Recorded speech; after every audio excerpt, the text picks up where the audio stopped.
A finales de la Edad Media, siendo rey de Castilla Enrique IV, Osuna se convierte en la capital de los dominios de los condes de Ureña.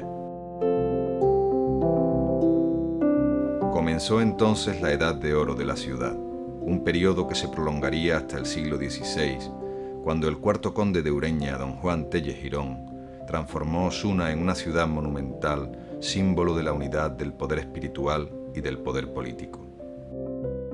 En solo 30 años se construyeron la Colegiata, joya del Renacimiento español, el convento de Santo Domingo, el de San Francisco, San Pedro, San Agustín, el Espíritu Santo y el Carmen. En 1548 se fundan el Colegio Mayor y la Universidad, una de las primeras de España. Paralelamente, la élite aristocrática ligada a la Casa Condal construiría sus palacios en los nuevos trazados urbanos. Al morir el cuarto conde de Ureña, la ciudad se ha convertido en una urbe majestuosa, imagen del poder de sus señores. Cuando en 1562 Felipe II concede a los Tellez Girón el título de duques de Osuna con grandeza de España, el nombre de la ciudad ya es conocido en toda Europa. Con el paso de los siglos, el recuerdo constante de su edad de oro como villa ducal se ha convertido en un elemento importantísimo de la identidad colectiva de los ursaonenses.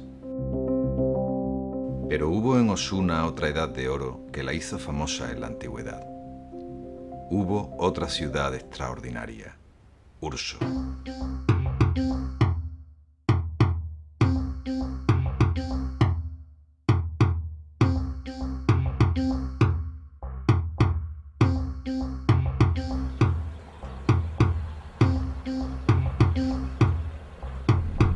Aunque existen restos que atestiguan la presencia humana en la zona desde el Calcolítico hasta la civilización tartésica, Osuna entra en la historia en el año 212 a.C., cuando Gneo Cornelio Escipión elige estos parajes durante la Segunda Guerra Púnica para levantar su campamento de invierno.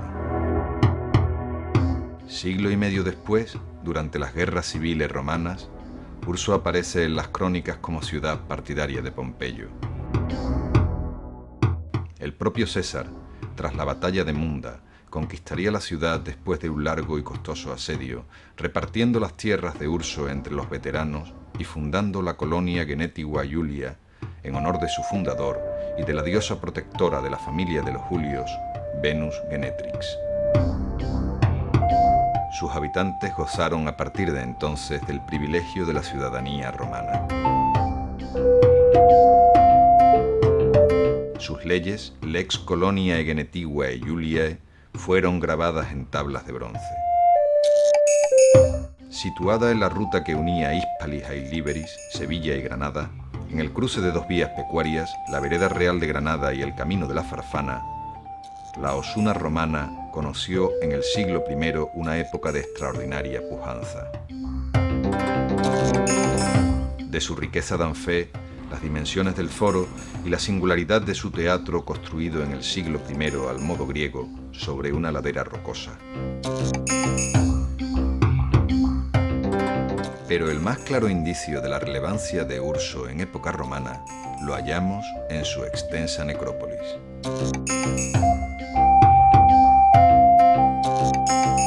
Ubicada junto a los caminos de entrada a la ciudad, la necrópolis fue tallada directamente en un sustrato rocoso de biocalcarenitas del Terciario. Gracias a la ductilidad de la piedra arenisca, los habitantes de la colonia pudieron utilizar la necrópolis durante siglos. Hoy en día, la vereda real de Granada aún se halla flanqueada por numerosas criptas, algunas en terrenos de propiedad particular, alejadas del trazado de la vía pecuaria.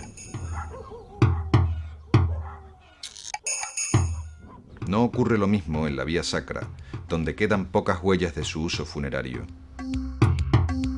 Es fácil imaginar que nos hallamos ante uno de los sitios arqueológicos más importantes de la Hispania romana.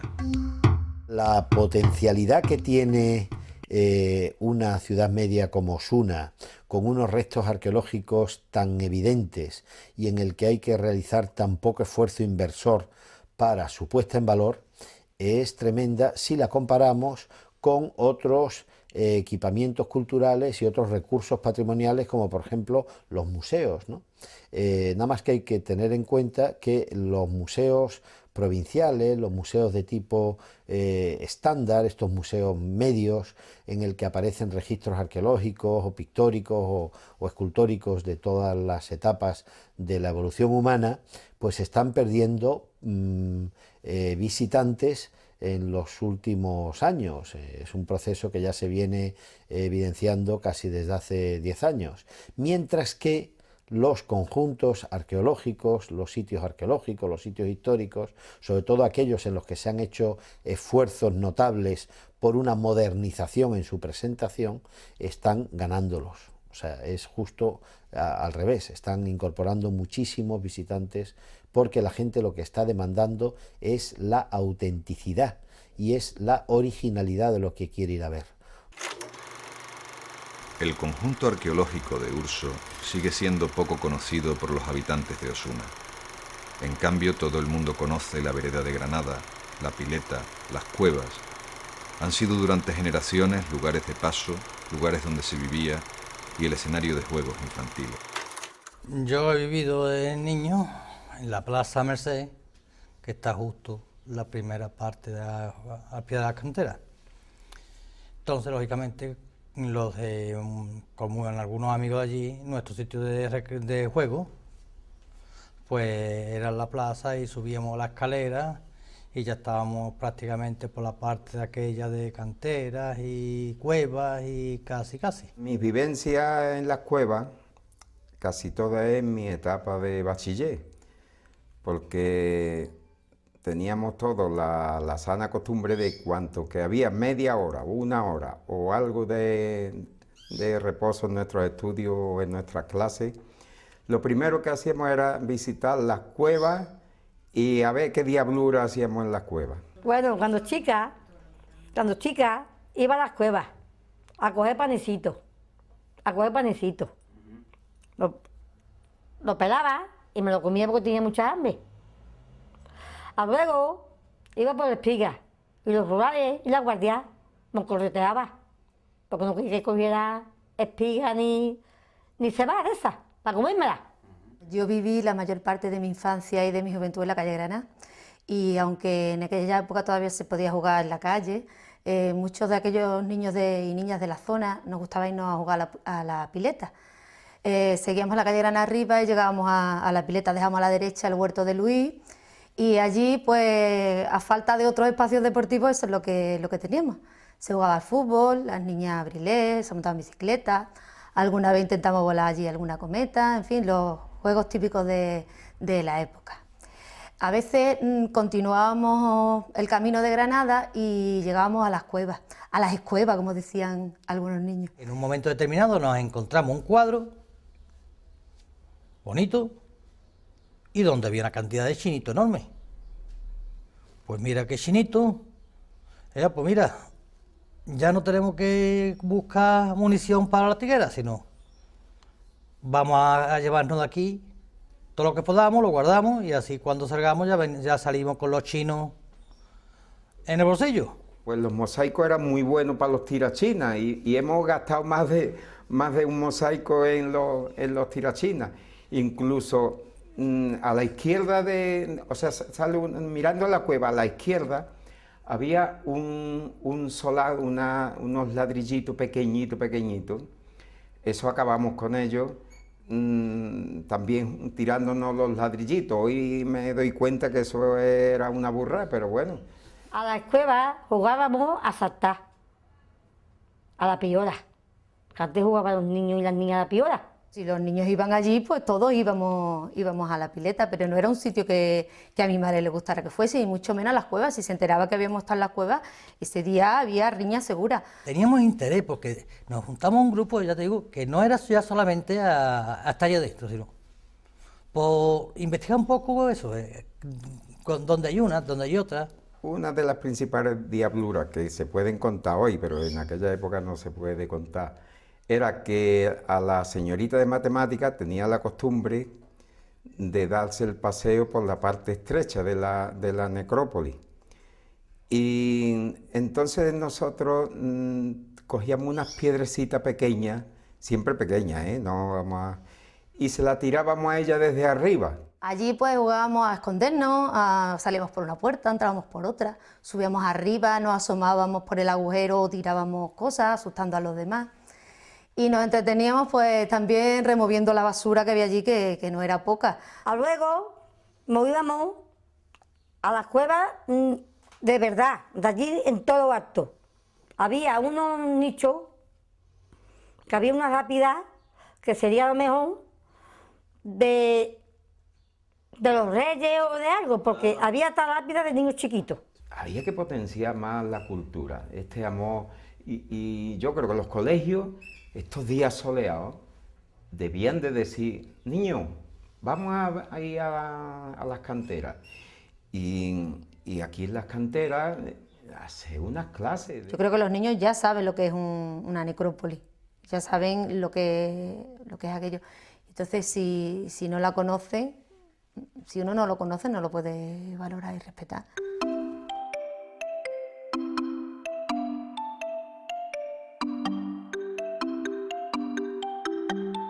Hace unos 20 años, un grupo de profesores de este colegio hicimos un cursillo sobre las ciencias sociales y dentro de ese cursillo había un aspecto que era la presentación de algo novedoso en España, que eran fichas de visita a museos y monumentos.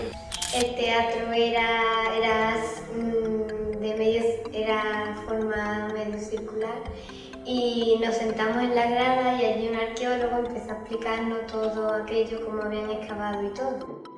Aquello estaba todo lleno de hierba y ya después fuimos a visitar la necrópolis y aquello me pareció muy bien, pero después cuando entramos en las tumbas, pues estaban todas llenas de polvo, algunas eran más pequeñas, otras más grandes. Nuestra idea era también que fueran los mismos alumnos, formando grupos, que uno de ellos, o varios de ellos, fueran dirigiendo a los compañeros y enseñando ellos como guía lo que iban a ver. Estaba bien conservada, pero por dentro, cuando entramos a verla, estaban un poco deterioradas y tenían polvo. Y había unas tumbas de distintos tamaños y estaban tapadas con piedra. Está bien conservarlos porque si vienen unos turistas pueden apreciar nuestro patrimonio en nuestro pueblo. Hacen preguntas y después incluso cuando en clase se vuelve a ver las fichas para hacer una puesta en común, pues ellos van poniendo sus distintos puntos de vista. Y también fuimos a museo arqueológico, ya que llevamos también una ficha para eso. Y también nos paramos en distintos sitios para rellenarla. Y con respuestas muy sencillas, con sí, no, cruces. Y estas actividades son mejores que trabajarlas con un libro en la clase, ya que vamos a verlas y salimos del colegio.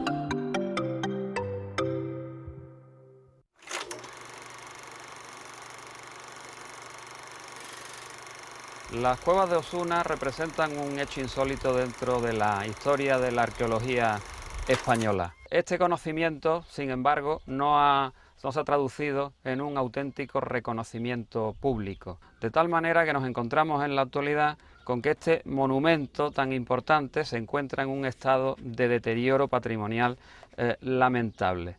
Esta situación, indudablemente, viene a contradecir lo que ha supuesto para las mismas esta larguísima historia de contenido historiográfico. Las primeras noticias que se conocen de la necrópolis se remontan al Renacimiento. Juan Alonso Fernández Franco relata el hallazgo de una de las cuevas en el cerro del convento de Nuestra Señora de la Victoria. Ya en el siglo XVII, el célebre humanista y polígrafo Rodrigo Caro, muy vinculado a la Universidad de Osuna, describe y comenta el hallazgo de nuevas tumbas hipogeas en la necrópolis. Vense cerca de Osuna muchos vestigios de lugar antiguo, especialmente a la parte de oriente en el camino que va a Granada, y allí cavados en la viva peña muchos sepulcros antiguos. Uno de ellos me pareció una de las cosas en este género más notable que se puede hallar en toda España. Allí no tienen estas cosas de antigüedad en el aprecio, que es razón, y por eso hacen poco caso de ellas, y este es vicio muy común casi en todas partes, pero donde se profesan letras, más culpables. El testimonio crítico de Rodrigo Caro sirvió de pauta para estudios posteriores. Un siglo después, Fray Fernando de Valdivia y Antonio García de Córdoba, autor de la primera historia de Osuna, siguen pidiendo que se excave la necrópolis. Finalmente, en 1784, el conde de Floridablanca financió las primeras excavaciones arqueológicas. Dirigió los trabajos Arcadio Martín, siendo alcalde de Osuna don José de Figueroa y Silva. La correspondencia que ambos mantuvieron con Floridablanca se conserva en el Archivo Histórico Nacional. Posiblemente fue Arcadio Martín quien descubrió la cueva de las pinturas murales. Sus hallazgos abrieron el camino para que otros académicos españoles viajaran a Osuna durante todo el siglo XIX. Es el caso, por ejemplo, de Juan de Dios de la Rada, eminente arqueólogo estudioso de la necrópolis de Carmona, y sobre todo es el caso de Demetrio de los Ríos, quien en 1880 publica en el Museo Español de Antigüedades sus planos y dibujos de las cuevas. Por primera vez se reproducen con detalle las pinturas murales. Demetrio de los Ríos defendió el origen paleocristiano de los frescos polícromos. Es una teoría que ha perdurado hasta hace poco tiempo.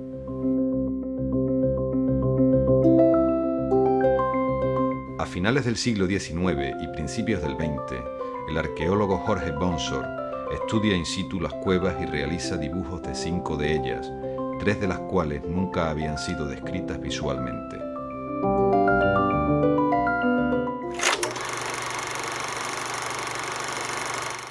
En el siglo XX llegan a Osuna 2 célebres arqueólogos franceses amigos de Bonsor, Arthur Engel y Pierre Paris. Buscan esculturas o relieves ibéricos en piedra, descubren restos de la muralla de la ciudad prerromana, se acercan a la necrópolis y exploran la vereda de Granada. Pero habrán de pasar más de 30 años hasta que las cuevas sean investigadas de nuevo y por otro francés, Raymond Touvenot.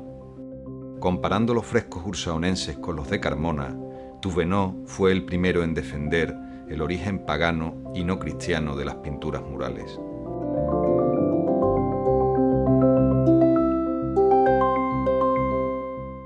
En los últimos años se ha avanzado mucho en el conocimiento de las cuevas rupestres de Osuna. En este sentido, tendríamos que indicar la labor realizada por Lorenzo Abad Casal, que fue capaz de centrar cronológicamente la época de estas cuevas. Él hablaba concretamente de la época severiana del Imperio Romano, que podríamos traducirlo al siglo III después de Cristo. Todo ello ha sido posible gracias a las intervenciones sucesivas que Junta de Andalucía y Ayuntamiento de Osuna han venido realizando, unas veces con un afán más científico y otras veces con el solo objeto de adecentar y de limpiar este gran monumento. De todas esas intervenciones es necesario citar la realizada por el director del Museo Arqueológico de Osuna, don Lorenzo Cascajosa Sánchez. Durante las actuaciones que hicimos ya en el 82 y posteriormente en el 85, lo que hicimos es levantar planos de las cuevas, enumerando todas las tumbas, ¿no? Y en ese tipo, y bueno, para hacer realmente una descripción de todo lo que íbamos realizando, ¿no? La sorpresa nuestra fue que bueno, esperábamos que todas las tumbas estuviesen expoliadas, pero no fue así, ¿no? Porque algunas tumbas de las entradas de las cuevas se mantenían intactas, ¿no? Sí pudimos encontrar en alguna inscripción reutilizada que tenemos aquí en el Museo Arqueológico, porque había una tumba de un niño y al darle la vuelta a la cubierta, que era un trozo de mármol, podíamos ver una inscripción que viene la inscripción de Cereri.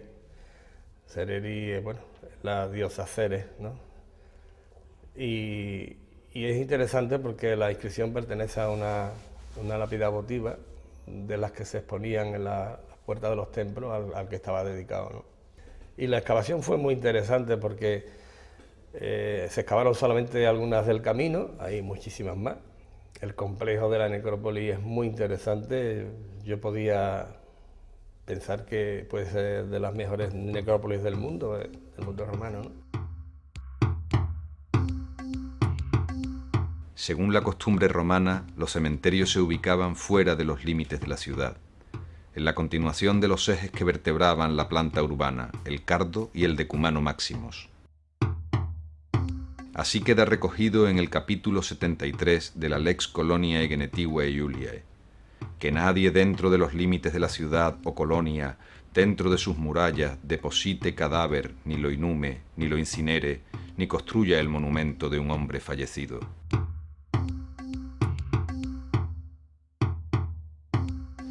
En la posible prolongación hacia el norte del Cardo Máximo, la vía sacra, se conservan algunos vestigios de un hipogeo artificial.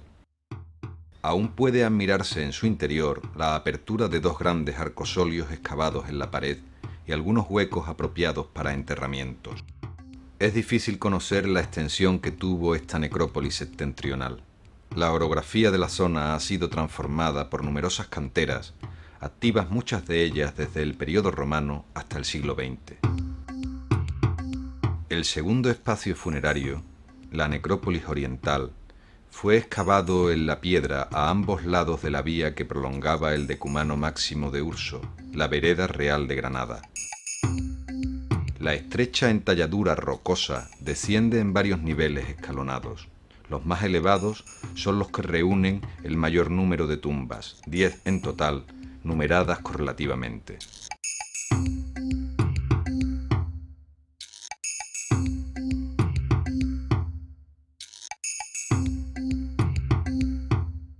En el lado norte de la vereda, a la altura de las primeras cuevas, se conservan numerosos vestigios de lo que debió de ser un complejo trazado de vías funerarias, como la calle así bautizada de Arcadio Martín, auténtica avenida mortuoria que ha impresionado a sus visitantes desde hace siglos.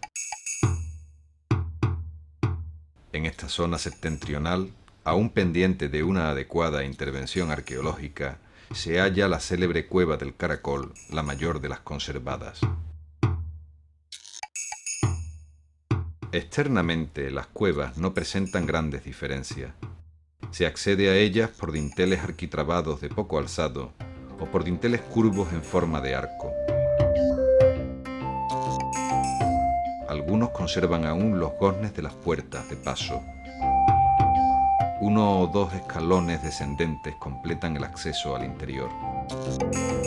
El espacio sepulcral adopta formas cuadrangulares o rectangulares y se expande en las paredes mediante oquedades nimbadas por arcosolios que arrancan desde un alto escalón en reserva a modo de gran pollete. Dependiendo de las dimensiones de la techumbre principal, se alzaban pilares auxiliares equidistantes del perímetro vaciado en la roca. No es seguro que tuvieran una función tectónica real. En algunos casos, la desaparición de los pilares no ha afectado a la estructura superior. En otros casos, la techumbre no ha soportado el paso del tiempo. La mayor parte de los enterramientos aún visibles consisten en fosas excavadas en el suelo. Sus formas son irregulares, apreciándose un estrechamiento en los pies de las sepulturas.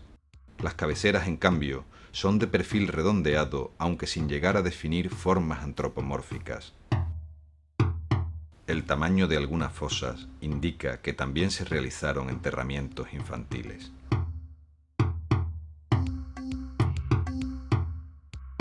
Los antiguos romanos no vivían de espaldas a la muerte. La ciudad de los vivos hallaba su continuación natural en la ciudad de los muertos.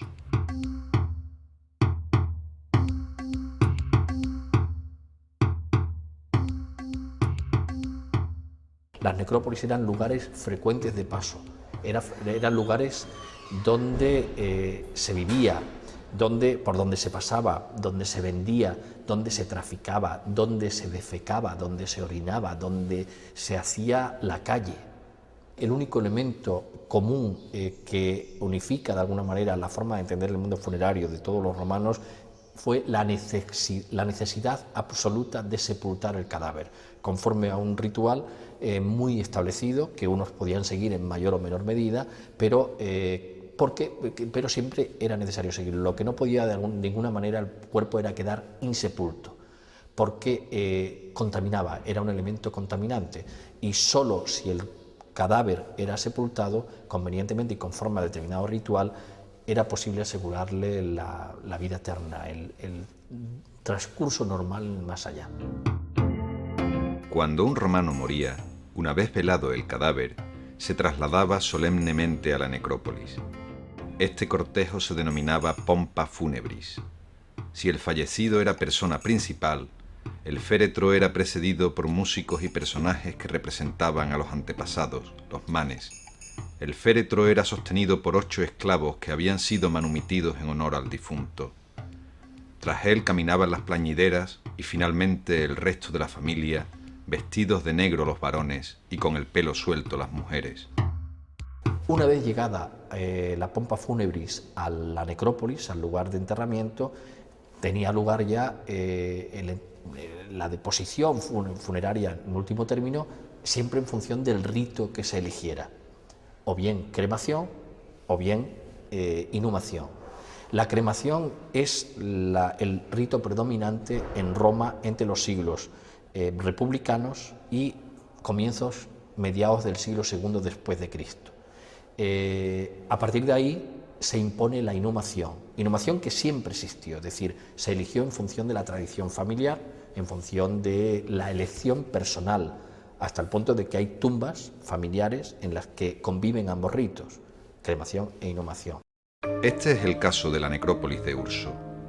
Es muy probable que los pequeños nichos parietales que aún se conservan sirvieran para contener urnas cinerarias, pero los pocos cadáveres recuperados hasta ahora fueron sepultados según el rito de la inhumación.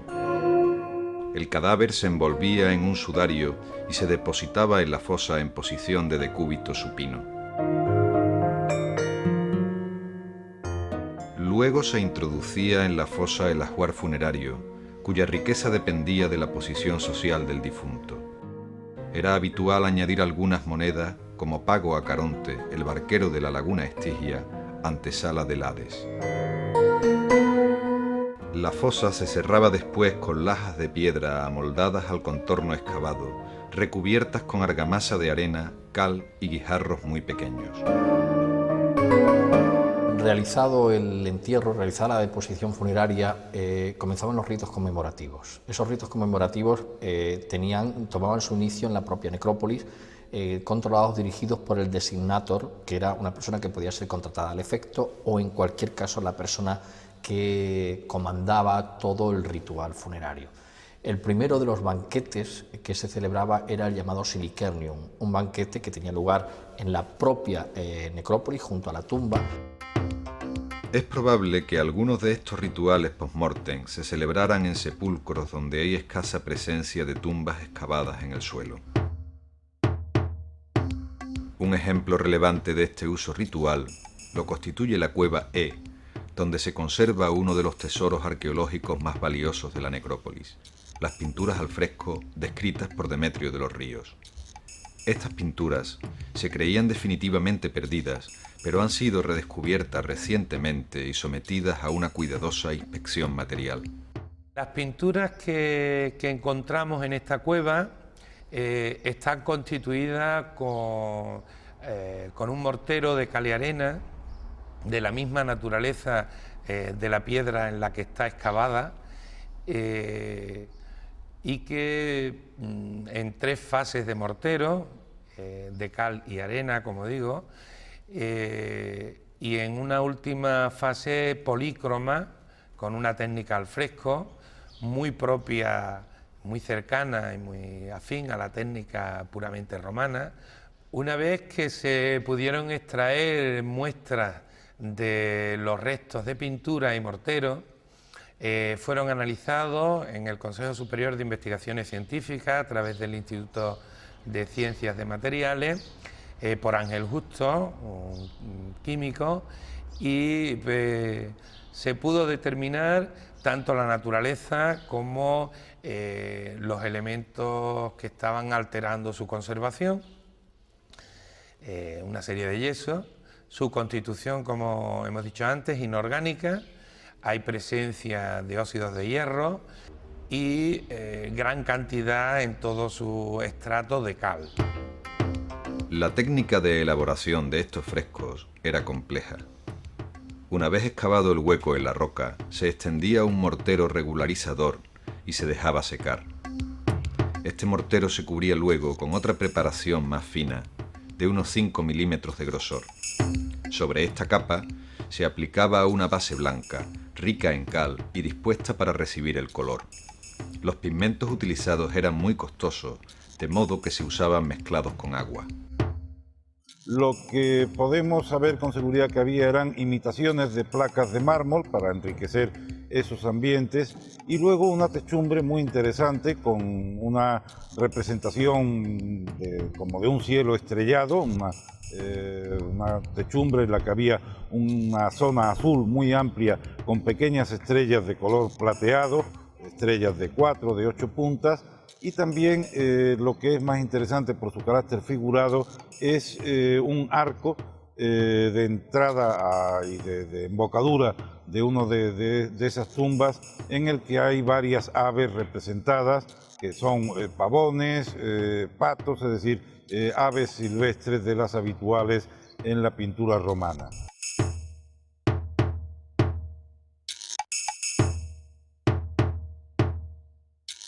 Como conclusión a todo lo que se ha expuesto sobre tan singular necrópolis rupestre, podemos decir que tras varios siglos de abandono, hoy en día, gracias al concurso de las administraciones culturales, tanto autonómicas como principalmente local, bueno, pues esa situación se está empezando a superar.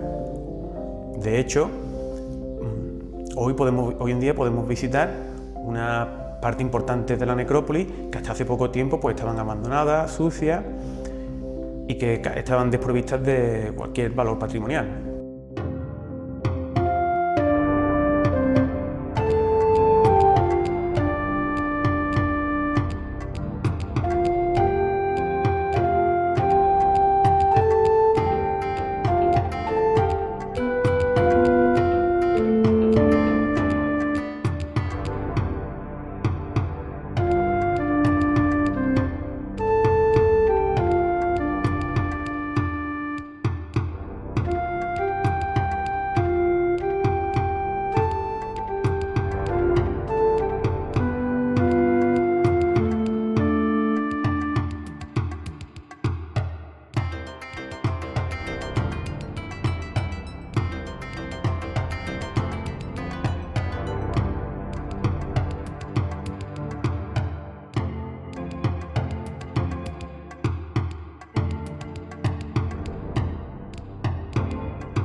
la necrópolis de Urso ha sobrevivido al paso de los siglos.